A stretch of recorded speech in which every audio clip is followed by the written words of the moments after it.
Hey there. So today I'm going to give you my second tool. I gave you the first one last week, um, that you can use, that you are in full control of if you're the owner of your own website, which I would assume that you are, to help you rank better in Google. Like one of the first things that people talk about, especially if they are launching their website for the first time, with me, is how do I rank better in Google and other search engines?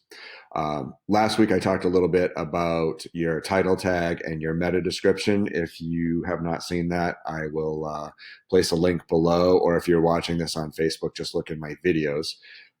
But the second thing that you are in full control of, and if you're not taking advantage of this, you're being very silly, is the content on your website. Obviously, right? Now, I'm here at the Google screen, obviously, and I am going to type in cottage cheese. Why would I type in cottage cheese? Because I want to make a point. So when you are searching almost any product, any topic, any object, one of the first pages that almost always comes up is this one right here. You can see it's number 2 on this page, but um, it's usually number 1, number 2, somewhere on page 1, and that is Wikipedia. Why? Well, when it comes to ranking pages in Google, there are a lot of factors that play into it. But one of the biggest and one of the main ones is how good the content is around that particular topic. So if you've ever read a Wikipedia page on anything, whether it's cottage cheese or skateboarding, you know that they do their homework, or I should say the homework gets done on that particular topic, right? You want to know every little fact about whatever it is you're searching for. You go to the Wikipedia page, and there's probably not much that you're not going to know by the end of the time that you're done reading that article, right? So if that's true, and it is, we all know that it is, why would you not do the same thing for your own website?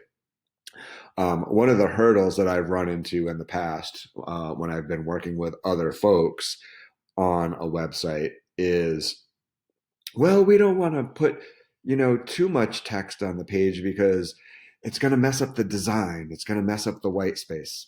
Well, trust me, I get it. Like, I understand a website needs to look really nice, but there comes a point where you have to kind of get over yourself a little bit, or maybe you just delegate certain pages. Are there mostly for the aesthetics, for the design, um, perspective of things, but you have to understand that what Google wants to do is Google wants to answer a question for somebody who goes to the Google page and starts to type things in or starts to speak, right? And they want to be the best source out there to answer a question. So in other words, the results that they give you, they're trying to give you the best answer. That's how they get to be where they are in terms of all the search engines out there. I mean, when you say search engine nowadays, it's pretty much the only thing that comes to people's mind, which is exactly what they want, even though there are plenty of other search engines out there, right? And they got that way because from the get-go, they focused on giving the best answer to the question that was typed into their search box. And the best answer is always the most thorough one, right? You can't really cheat the system anymore. So if you are the owner of let's see, I'll say an Italian restaurant, okay?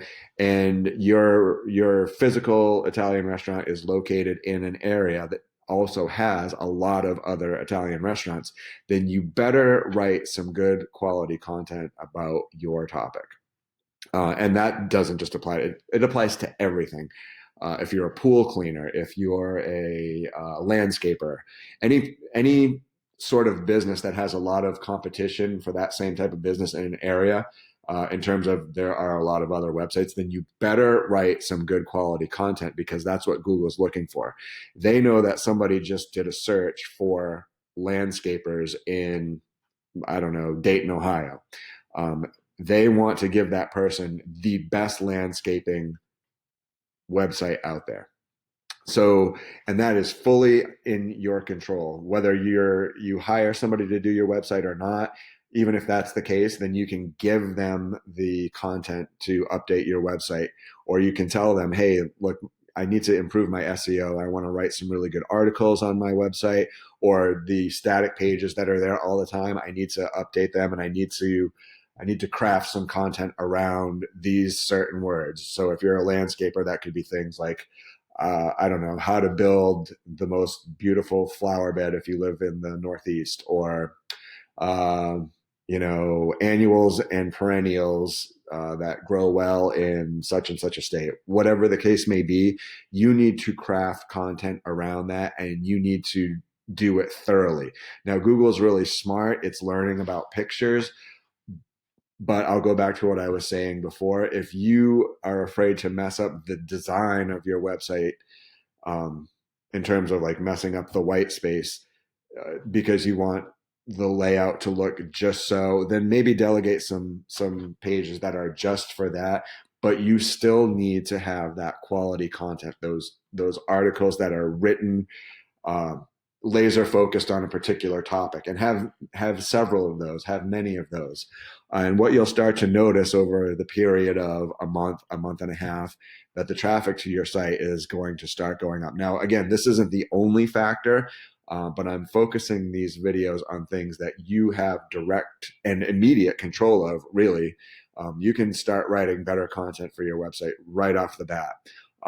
Just do 15 or 20 minutes worth of homework on some keywords that you would like your business, your website to be found for, and then go ahead and get to work and start to write content around that topic. Do it well, and I guarantee that in a very short period of time, you're going to see some great results on your website. Okay, that is the tip for today. I hope you guys have a good one, and I'll talk to you later.